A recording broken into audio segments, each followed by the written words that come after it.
On the Listen First podcast, you'll join us as we connect with an array of fascinating guests from varied backgrounds and perspectives to explore how we can build and become leaders that transform their families, workplaces, and communities. Tune in for insight on mastering skills like active listening, verbal and nonverbal communication, understanding behavioral tendencies, and appreciating individuality.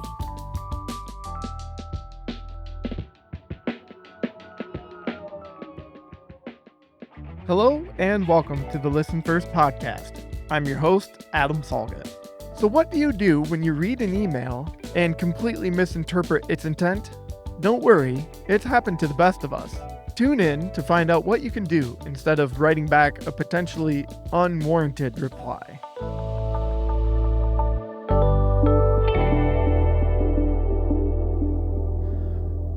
In today's digital age, interpreting nonverbal communication can often be difficult. Many people, even in professional settings, often convey some nonverbals through the use of emojis. We're not going to spend the next skill snippet discussing which emoji best fits calling in sick or bringing up your discomfort about the timeline of a project, because despite their usefulness, they cannot entirely replace nonverbal communication. In my upcoming conversation with Leanne Van Beek, she discusses these challenges and provides concrete examples from her work as an HR professional. After a brief recap of the Moravian communication model, she lays out how to set up JPRs that show care and intention by taking into consideration the distribution method and timing. We also get into how to use technology to our advantage when we are trying to communicate so quick in our fast-paced world.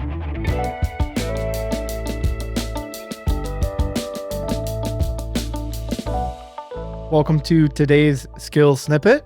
I am exceptionally happy to bring in Leanne Van Beek, who has held a variety of roles with the Chapman Foundation over the years.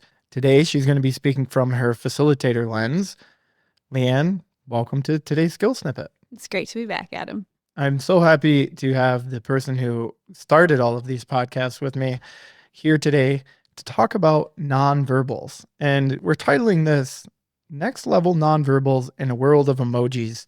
You know, over the years, we've talked about the four components of nonverbals: gestures and movements, eye contact, and facial expressions, speaking voice and tone, body posture, and body positioning.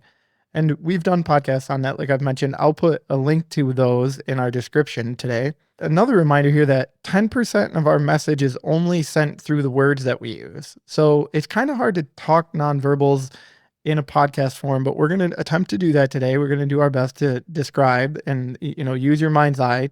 Leanne, I need you to step in though and talk to me about In a World of Emojis. Talk to me about that part of our title. Yeah, absolutely. I think we are finding more and more often in the classroom that our conversations around nonverbals often pivot to technology discussions and this idea that we live in a world where we use a lot of text. We try to rely on emojis to add in those emotions that we typically get through nonverbals. And I think what we're finding is that more and more it's resonating with people that even the best crafted email or well-intended text can be misinterpreted when only 10% of our message comes through the words. So that's one thing I think we'll dive into today. Maybe revisit our Moravian model a little bit. And the other is that we've also been just talking about how can we be more intentional with our nonverbals. And so I think we'll talk a little bit too about things that we're finding are really helpful with self-awareness in terms of knowing when to amplify your nonverbals, like how to leverage those better, as well as times where it may be helpful for you to be self-aware and know how to restrain your nonverbals. Awesome. That's a perfect setup. When you were talking about connecting and talking through text message and talking through emails, I think a lot of slang is also used. So it might be things like LOL. I do that a lot. It's like my way of letting someone know that I'm smiling when I'm saying it. It's this opportunity to give them a glimpse into what my nonverbal might be if we were person to person. Tell me about any examples that you have in that space of using phones or email, and when might be the right time to actually maybe get on a Zoom call. Mm-hmm. Yeah, I think you're identifying a couple critical things there. And it's funny, I think about it. I mean, I have a more direct style naturally, and there are very few people who I think I can send a text to without adding emojis. In fact, there was one day where I was responding very quickly to someone. I had just a couple seconds, and I think I sent a single word response to my son. It wasn't capitalized and it didn't have punctuation, which is how many teenagers text. And he called me and asked me what was wrong because it was so different from, when I'm trying to be really intentional with how I'm texting. So something as simple as that, we try to compensate a lot in our text messages. So I think we recognize it's not the most ideal form. One of the things we've talked about in our class, and just to remind everybody, the Moravian model, the idea behind the Moravian model is that especially in situations where the emotion's high, or I'm communicating something that may cause emotions in someone else. So that's different than just I'm sending out a memo, here's information about, our agenda for Friday. But when the emotion is potentially higher, only 10% of the message gets through in the words that we communicate on the page. We get another 40% of the message when we can add our tone. So that's like just the simple difference between picking up the phone to call somebody versus sending an email. But then a final 50% of it comes through all of those components that you mentioned, our facial expressions, our eye contact, our gestures. So if we have a message that's really critical, it's really important for us to start weighing out when and how do I need to sort of up the level of what I'm communicating. And I think one of the other things that's really interesting, and depending on how much we want to get into examples, we also find that in some of the groups that we work with, it can feel like it takes a lot of time up front to set up a Zoom meeting with someone to communicate something like, we're going to be having a change in a program. And so I want to make sure we can talk about it. And it feels like it's going to take so much time. But if I send out the email and it's misinterpreted, and another email comes back to me to clarify, maybe with some tone that I misinterpret, we're suddenly spiraling into a series of emails, texts, but that we have to almost do cleanup and damage repair with. So I think we're also really trying to switch the lens for people on front loading the effort to actually make things more efficient. That makes a lot of sense. It really does. And I can imagine situations where I've had that happen where I'm like, I think to myself, once we actually talk, I think to myself, had they called me immediately, we would potentially have avoided such and such, and we would have been more efficient in my mind. I think about that. I think about the opportunity to just be more efficient and gather more information when we have opportunity to actually speak to each other. Yeah, and I think sometimes examples can really make it helpful. And I know that with a group that we were in doing some work with recently, they were talking about how much emphasis their organization has been putting into trying to identify when an email may have some emotion behind it and really encouraging their team to use the language, let's get on the phone for this. So rather than responding over email, to just pause it, like cut it right there, recognize that this is a more emotional situation. We don't want things to spiral or go out of control. And it was interesting because, they shared that there was a dynamic like that happening. Someone emailed, it was definitely emotional, and the person responding started their email off with, "It sounds like we need to get on the phone," but then continued to send their somewhat emotional response. And, it was a great example because well-intentioned, but very quickly it spiraled into a much larger issue. It required several meetings to try to clear things back up again. And it was great that they were willing to share that with us because I'm sure there are people listening to the podcast who can identify with how something like that goes off the rails. And in our family situations, same thing. I mean, how often have you gotten a text from someone, your partner, maybe one of your adult children, whatever the case may be, and you find yourself offended or concerned or worried or wondering what the text means.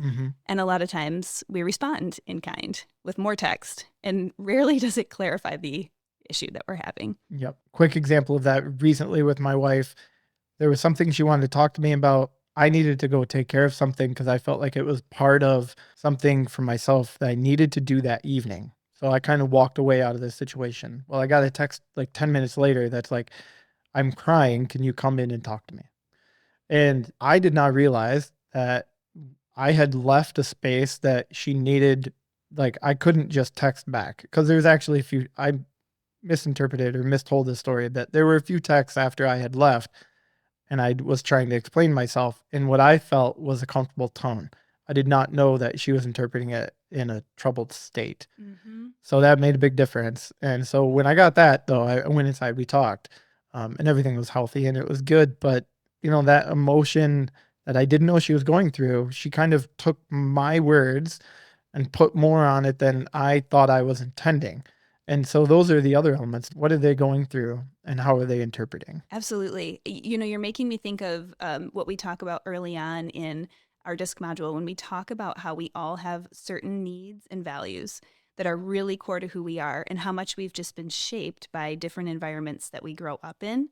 So if I grow up repeatedly hearing a certain phrase used with a certain tone, Mm-hmm. then when it's texted to me, I am highly likely to apply that tone to it, even if it's being said by someone else with a different intention. And when you don't have that tone, right, that makes it even more challenging. So, we have these two ideals here. I think in an ideal world, when emotion is high and we need to communicate something, we're really looking for what are our best options.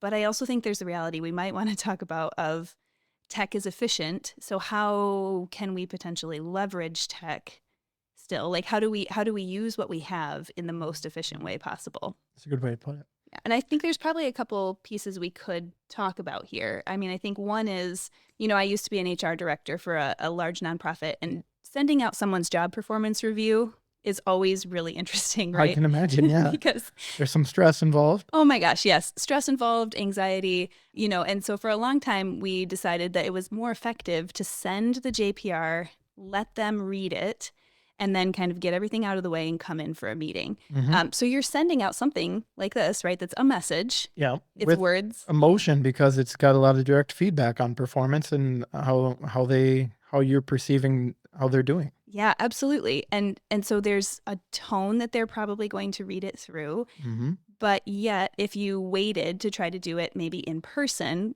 it seemed like the anxiety was too high. So it was one of the situations where I think we did leverage the idea of sending the message, but you would typically you would have an in-person meeting to explain, I'm going to send this to you. Okay, it's a chance for you to read it, get comfortable, and then we would try to set up the meeting to happen right after they read it. So you're not necessarily leaving them in a space of anxiety. Sometimes I think there are situations in our workplaces where it's helpful for someone to have time to read through the context of a situation or a change that's going to be happening. But our follow-up then has to be so key. And I think timing has to be really important because we want to try to get to them as quickly as possible and make sure we have the in-person conversation married very closely to them having the chance to read through the information. There's something here I do want to make mention about the ability to say, hey, let's meet in person, like you mentioned before. But you have to also keep in mind what your body language is going to be and what your emotions are when you get to meet in person. So, for example, if you're thinking to yourself, okay, I got the right words, I know what I want to say, but maybe you're still upset inside, or whether that's an angry upset or a sad upset, your body language might completely say something else. So it's the balance of your words and your body language, correct? Yeah. Oh, I think that's a great point. If we're not in a place yet where we're calm enough to have the conversation, we're not going to be in alignment. Our words are going to be saying one thing. You're absolutely right. Our body and our, tone are going to be doing something completely opposite. Obviously, one of the benefits of technology and the ability to send an email or send a text is efficiency. We were talking about that prior to, recording this podcast. When it comes to connecting with people, it's much more efficient nowadays because it's in the palm of our hands. But what about any tips, to stay efficient, but also bring our nonverbals into play? Yeah, I will say I am sure there's many apps like this, but I love Marco Polo. Marco Polo, I describe it as visual voicemail. So I still have the ability to leave a message whenever I want to, the same way that we have with email. But when I'm leaving the message for someone, it's fabulous because they can see my face, they can hear my tone. And I've actually had times before where I've sent an email and then sent the person a text to say, don't read my email until you watch my Marco Polo. And it's just because I can tell that the message could be interpreted different ways based on how they read it and what mood they're in.